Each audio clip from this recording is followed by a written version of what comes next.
But this was really the end of steam as far as heavy haulage was concerned. Not because steam was no good, but largely because of all the legislation that was passed against steam engines. Now we've got another Hazel Sentinel there, an S8 engine, 8-wheeler, and an S6, 6-wheeler. We'll just let these engines ride around a couple of minutes. As you can see, 3 of these engines owned by Richard Hazel. Lives down the road at Woodcote, and Richard owns the big road contracting business that relays the roads all over the area.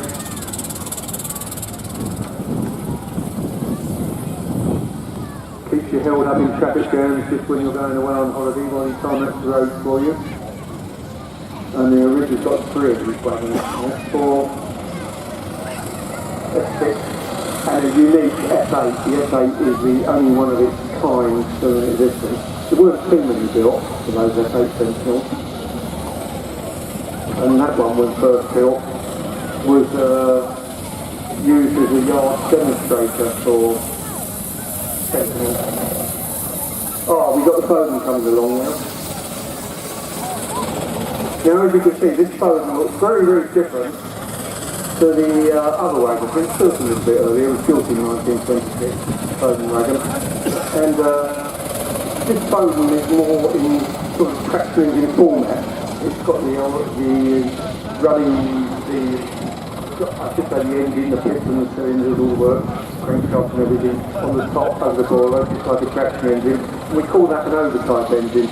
And these Sentinels inside the cab, they've all got vertical boilers, and those boilers are feeding the engine, which is underneath the chassis there. Not so easy to see, but all the pistons and the valves and all the rest of it are underneath the chassis there on the Sentinel. And they're known as undertype engines. It's pretty obvious reason. Basically the 2 types of steam wagon development. Existed throughout the years, overtypes and undertypes.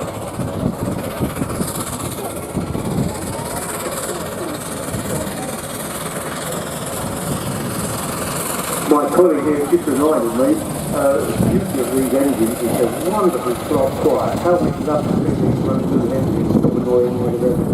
They'd be much quieter. They wouldn't be polluting the atmosphere like all these diesel fumes do. And they also run at a fair old bit. They can actually run, some of these engines can reach 50 miles an hour on the road. That's too much of a problem. I've been on the back of that S8 Sentinel on a pit stop run once around the sort of Aldershot Farnborough area, and they'd be clocking up 50 with me sat on the back. Ruined the jumper I was wearing at the time with all the smuts and the sharp and all it, but it was a great ride. Better than Norton Towers any day of the week. And the chap who used to drive it in those days was the youngest lad, and he used to reckon that Sentinel was better than across the cabbage milk train.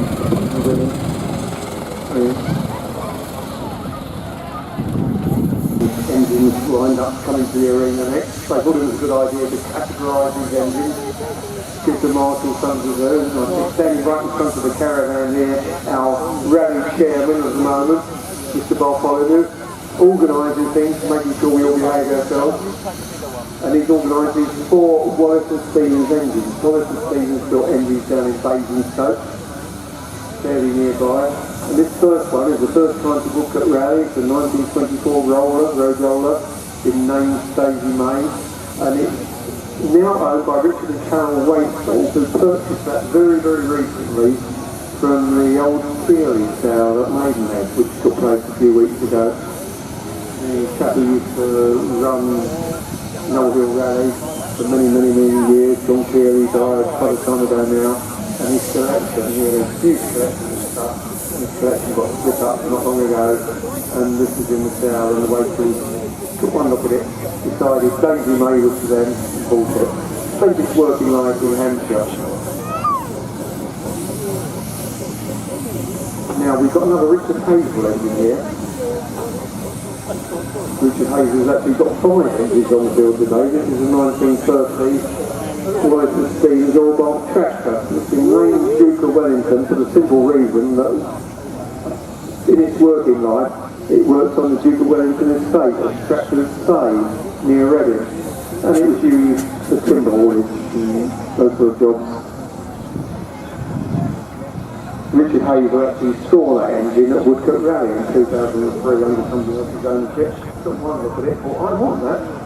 And a deal was made, and Richard walked off with the engine. He's owned it since 2003. And it's now in a better condition now than when he bought it.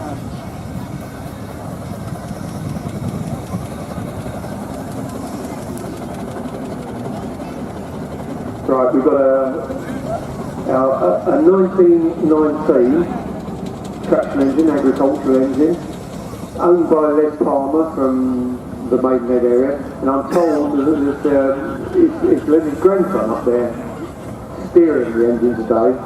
Les has owned the engine many years, and he doesn't get on the engine much now, and it's been driven there. It's division between the driver and the steersman, but the driver is Guy Champion, who's responsible for bringing all these engines to the road. So if you want to blame Guy for anybody for the smuts on his coat and all the rest of it, or you've burnt your hands touching engines, go and see Guy, he's the man. Guy's running Les Palmer's engine for him, and we've got Les's grandson with him to help. And that engine spent its working life in the Hampshire area, later on round about Hungerford and places like that.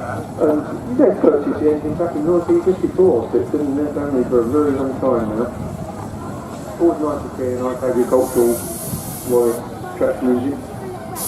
And to complete the Wallace lineup, the four Wallaces today, we've got an interesting looking roller here, 1929 Wallace and Stevens 8-ton advanced roller, been named Phoebe, and it's owned by John Hughes, the Steersted in Kent.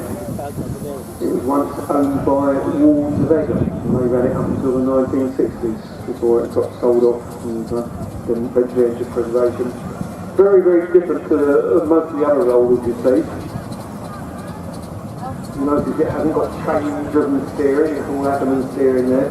Well, it's produced that type of roller back in the 1920s, whenever, to cope with the new kind of road surfaces and with the new asphalt road surfaces and things like that they were on.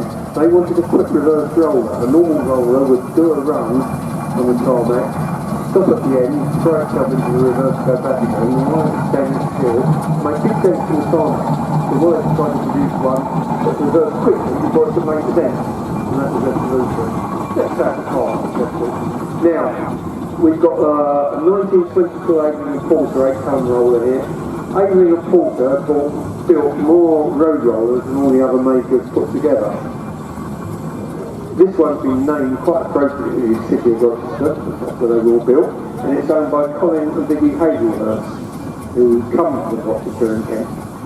That particular engine, as you can see by the canopy is a bit of a clue, it was supplied new to Henry Horn of Stroud, who worked with them until the mid-1950s. Rescue for preservation the year we had our first Woodcote Rally back in 1964. Remember it as if it was yesterday, because I was elsewhere. Current owners there have owned that engine since 2000. Of course, they keep it in the Chatham Museum down in Kent. Another Aveling roller here, 1927 Aveling and Porter 8-tonner, been named Barbara, and it's owned by a local lad, David and Catherine. That's Catherine doing the driving. David insists it's owned by her. Probably he's lost his licence, I don't know. But and you can see what he dreams of, but he has. Anyway, it's Catherine driving it there now.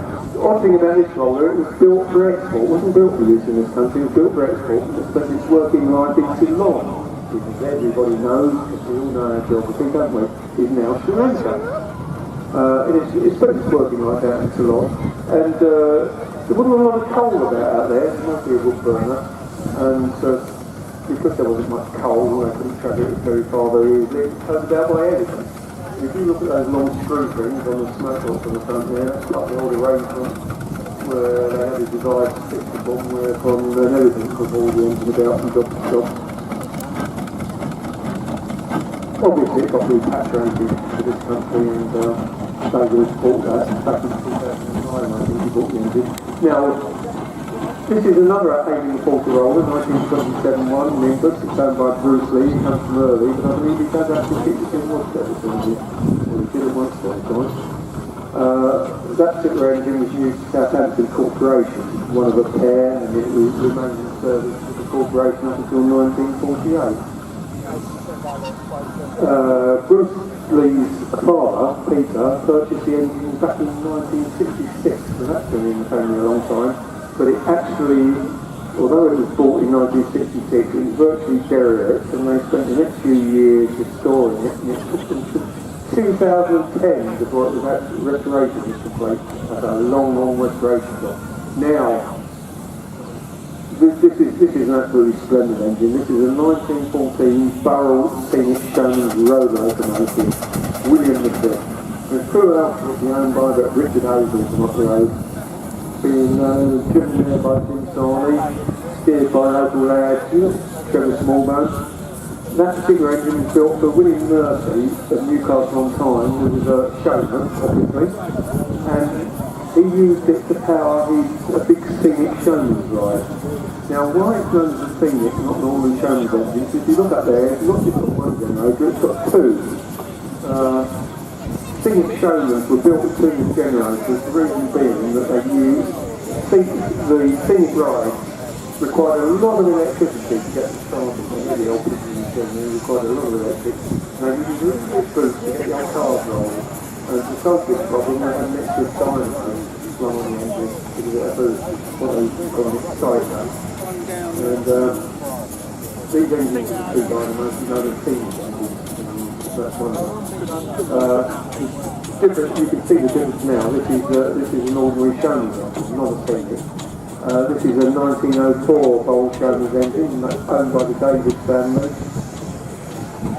It's driven up there by Kate. That engine was built for William Thurston, who was a sort of Cambridge showman, and he used it for powering an Woodcote show, early form of cinema. Pick up an old projector, silent movies in the tent, put fences around, and all the yokels and things moving pictures for the very first time. Wonderful thing. But of course, that didn't last long.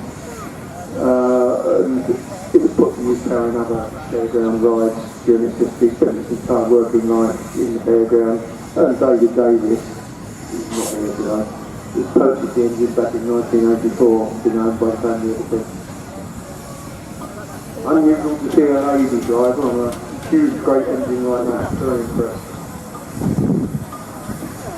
But two magnificent Showman's engines here, and both purpose-built Showmans, made for the job, wonderful. 1914 Farrell Gold Medal tractor, this is one of the Davises driving this is James Davis, driving the engine today. As I said, the Davis family come from Prestwood. They held the famous Prestwood rally, which usually takes place in weeks before ours, but unfortunately it rained off on track this year. That particular engine spent its working life in the Swindon area, working for Barnes, there were timber hauliers, spent time in the 7/8 forest. Sometime during its working life it was sent back to the factory, the Barnes factory, so wider wheels fitted, and it had pneumatic tyres fitted on the front to sort of help traction when hauling out tree stumps. And that particular engine has been in the Davis family since 1956. 1914 Burrell tractor, I should have mentioned, but both these Burrell tractors are what Burrell used to like to name gold medal tractors. You might remember we had a very famous Burrell gold medal tractor event here a few years ago in Woodcote. This one was owned by Richard Thornton, comes from Malta. Richard's father was one of the founders of this rally. That particular engine was first used in Princess area as a market garden tractor. Was a requisition for war work in the First World War, and after it came out of the war, it was purchased by a showman and turned into a sort of showman engine. Spent much of its life in the interwar years in showman use. And on insurance preservation, it got converted back to a proper tractor again. Now, 1916 engine, engine driven by Michael Crump. It's a Crump family roller. They come from Benson. I always get this wrong because one of the Crumps is on the Woodcote committee here. And his his head, I think. Is it? Yeah, oh, yeah, he complains. That's Michael, take note of it. And he complains about the rally. He's the man. Don't bother Nick out the front of the caravan in front of me because he's got enough problems on his plate. Go to Michael front there. That particular engine worked for Dorset County Council during its working life. And the strange thing about that engine was in 1924, I can't remember what I said, it was 1915 engine, but in 1924 it sold off to Devon County Council. Often councils swap rollers about like that. And it worked for Devon County Council, I think, in 1960. Trusts have owned it since 2009. We've got an Auction agricultural traction engineer, 19... Stopwood. I looked and I saw that's not an Auction bag, it's Master if I'm not mistaken. And it's still an agricultural traction. It's a 1913 Marshall agricultural traction engine, Emma, owned by Terry Paddy, come from Owsley.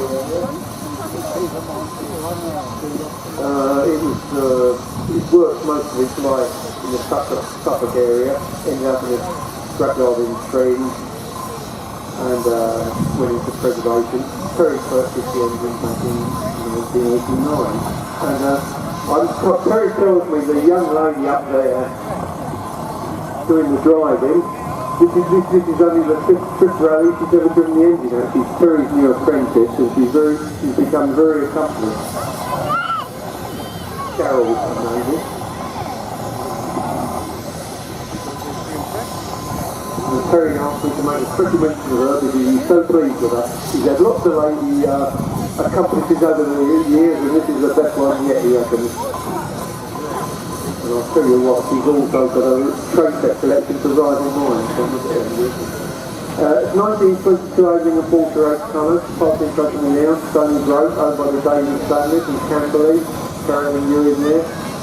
They left it to their son yesterday while they attended to their wedding. I won't tell them what their son did with the engine, but father's got the engine back again now. That particular engine worked for Edison, so we're well-known rolling contractors in Dorchester. And at the end of its working life, Edison were very fond of getting their rolls away at the end of the working life rather than scrapping them, and this one was putting away to children's playground in Showman. That's the it's called there. And it stayed with the kids playground for many years and sort of health and safety came along. It up and spent 1919 Garrett Showman tractor here, Henry, owned by Noel Greenway, not enjoying it, but I've seen one of the Woodcote orchestras there, Darren. Probably holds the right of the you've got somebody else doing the dirty work on that. Anyway, that's super engine, it's a Garrett Showman, and it's spent its working life out in Ireland. The partner, the self-partner, working in the dockyards out in the partner. Season was pretty hard life and hauled around the dockyards before it was repatriated to England. And the person who repatriated it is the one who turned it into the crown. We find it quite useful in today's world to find out how to do something like that. An old 50 engine back in 2002, part of it. I was working in the yard.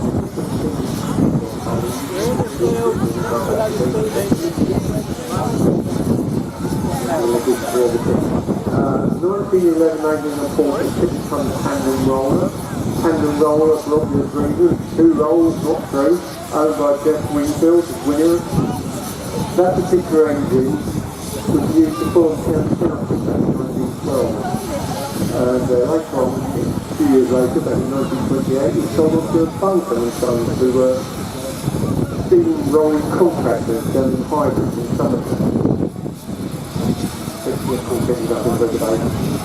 took talkers on that engine. That engine, I'm sure you've noticed, is very, very different. It's not like an ordinary, not like one of our normal engines. That's just because it's powered by what we call a shade drive. Instead of all the workings on the top, all the inner block and what have you on the top, the connecting rods and things, it's got a sort of vertical engine down one side of the engine. And it's sort of the crankshaft that the pistons end up driving, sort right at the bottom of the engine. It's very complicated. I dare it going for all the techniques. But if you look at this following engine, which is also shade drive, this is an American job, you can see all the actual workings and how it all works, how the pistons work, turning the crankshaft and steer to the wheels and everything. It's marvellous chance to see how these engines sort of come together. That particular engine is, I can never get this thing out right. It's built by the Iroquois company, Iroquois engine, roller with no shade.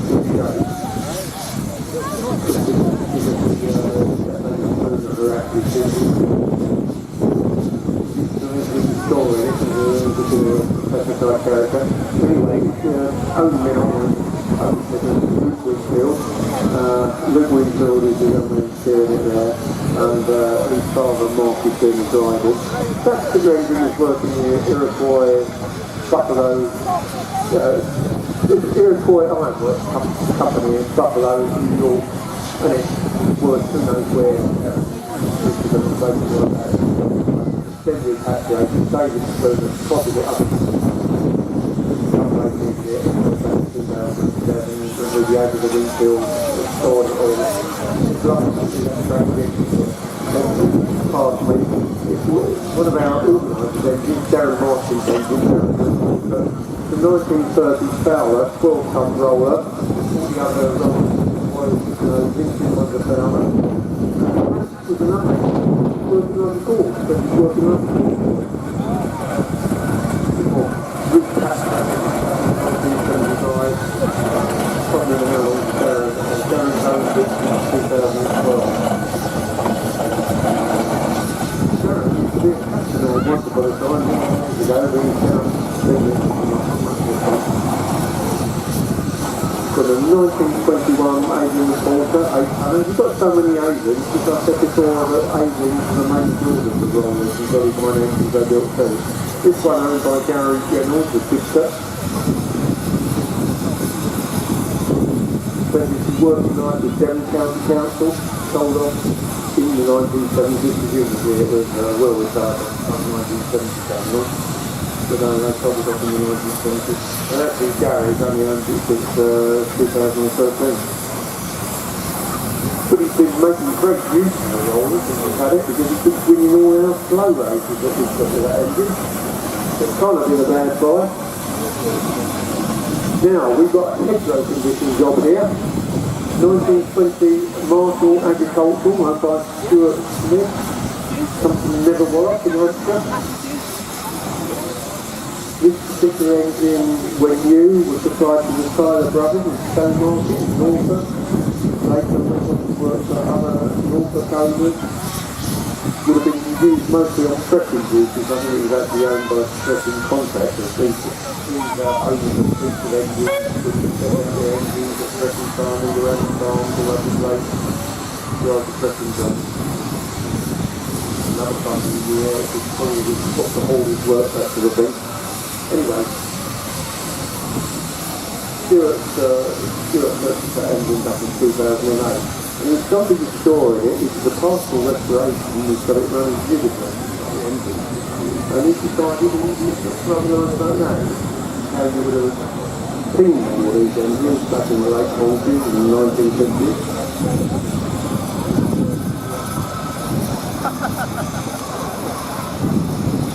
1923 engine, of course, was set up over here. That was Stuart parking on the hedgerow Marshall in front. And this is Mum and Dad. This is where we've got the steam truck buses on these two people. This is a 1923 engine Porter roller. This is another one that's been working nice with Edison's down in Dorchester. And this light viewing Daisy Stone Grove was another one that ended up in a children's playground. But this time it's been Pinnacle, there's what for you. That engine.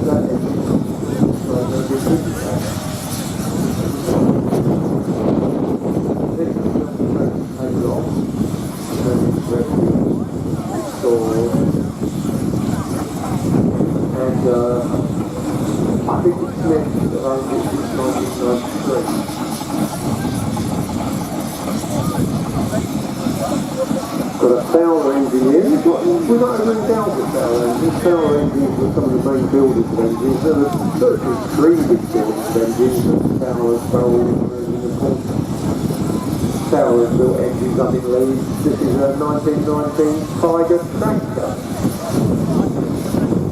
It looks like a Charlotte, right? It's got charging engines today. It's not her tractor, it belongs to William Ollie. But David's not Charlotte. It's got charging engines today. And that particular engine worked up in the Lancashire area, still it's working nice. I don't know the details about it, they actually work for, but it's a drawing. William Ollie inherited the engine actually from his grandfather, Robin Green. We've got an Orkin traction engine, not too many Orkin traction engines knocking around. I think there's only about 17 or 19 this is 17 This one's a 1910 Orkin, named in around by Richard Paul, something down the road and sold it. That one's worked for electric trekking contractor. Worked for other owners up in Lincolnshire, on the ground, farm, and the rest of it. Richard purchased that as long as that was 1993. Nice to see an Orkin traction engine, it's the way they just build things. Very good engine. Practically how we got to it. It's a very popular engine to make models of.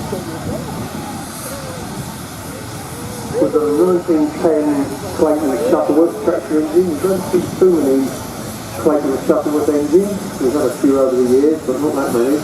This is a 1910 General Purpose Agricultural engine owned by George Greener, Huntington Dixon. Nice to see an engine in blue. I doubt it was turned out in the factory in that colour. I don't know, maybe wrong. It's rather interesting to see a blue engine. It's so used to seeing greens and browns and reds, but it's quite eye-opening to see the blue one.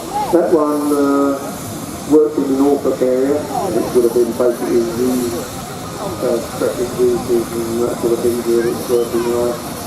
And it's actually purchased in Norfolk area by the car now, this back in 2014. It's been around this area for the last couple of years. And I do like to see that taking a couple of the teams because they really did build some good solid pieces of equipment. Before I hand over to Guy to talk about these model engines that are coming on, let's just mention one engine that didn't come into the ring, the full-size job, was a non-Greenways 1921 Farnell Road loco, which is picked up to the store bit. It's a bit bothersome to unpack the store bit, so we leave it down there where it is. But that Knowles engine said it's working like in Devon. Now I think Guy's anxious to talk.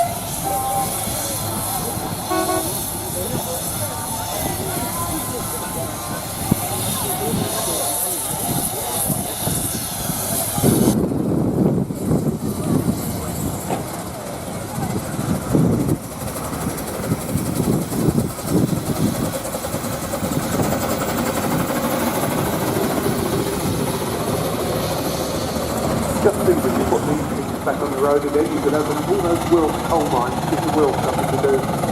Instead of cheering and moving boxes up.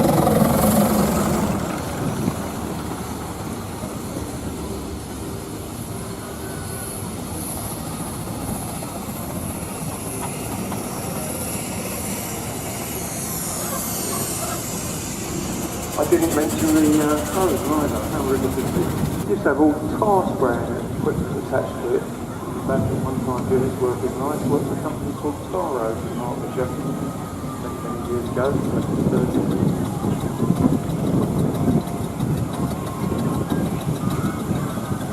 See pictures of this engine all over the QVS magazine and things like that. And we never even see it in fucking well. Right, we're going to manoeuvre these other engines. We're going to back these engines, for the time being, we're going to back most of these engines up against the road because we'll now have a little race with them across the field. One or two of the engines which are not very practical to use for our purposes are going to be leaving the field, and others are going to be backed up against the road in order to take part in the race. The reason the two campers roll they're a bit peeved about this, but we made a new rule yesterday because in the race we're holding, this Iroquois engine was wiping the floor with everybody. It was too good. So goodbye Mark, thank you for coming. No, it wasn't practical to use running. And Showman. I didn't say when I was talking about these engines, but that when you're film there is actually a film star. If anybody remembers the film The Iron Maiden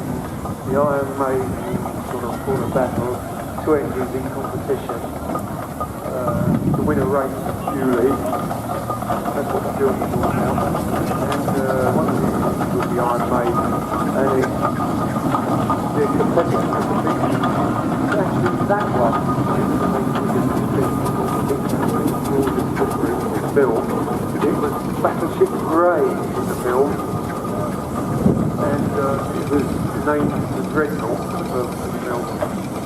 That's an actual film star there. Many years ago, when the first engine renovation was done by a local man who was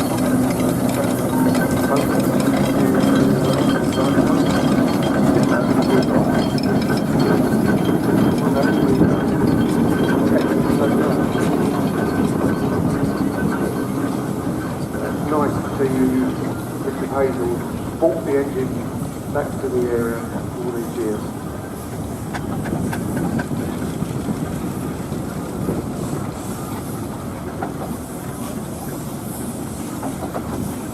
You'll see Richard Hazel there on his Thorough Gold Medal tractor leading the arena, and he's excused for not joining in and entertaining. He's got that great trailer on the back with an anchor in it. He's advertising butter. And he brings that trailer in as an excuse so he doesn't have to do any work. We're always like Dickie Hawkins.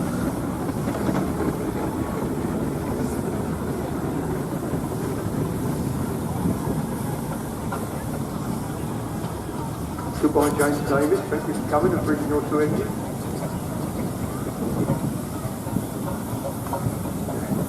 James has still got his marigold glove on there when he's doing the washing up. Actually a sad story attached to that, but I don't know what's broadcast.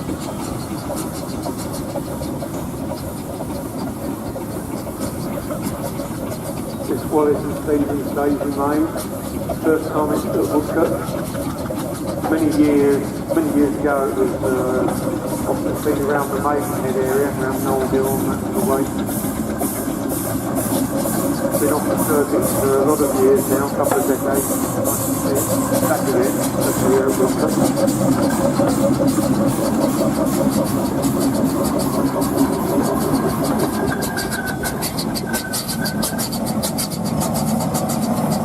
Always nice to see one of these little Wallace Advanced engines.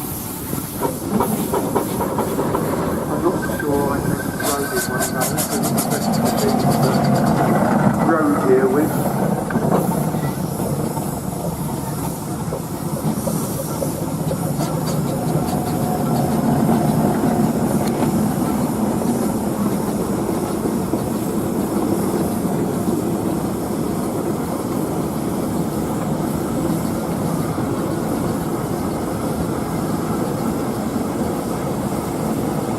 That's to excuse us taking some time to line these engines up. The seamen have always imagined there's no tomorrow.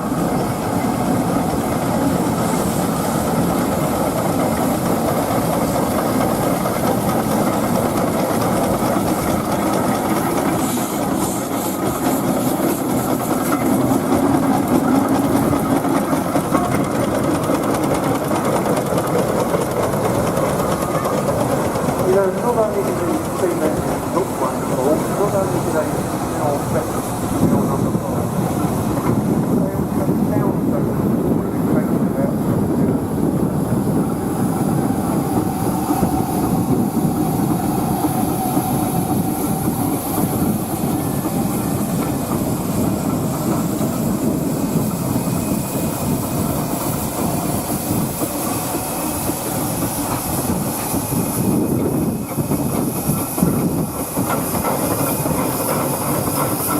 so The engine is nearly ready now. There's only enough against the far road there because they're going to race across the field. They're going to go hell for leather across this field. I wouldn't like to be sitting where some of you are, outside the trade centre when they're going to disperse across the field.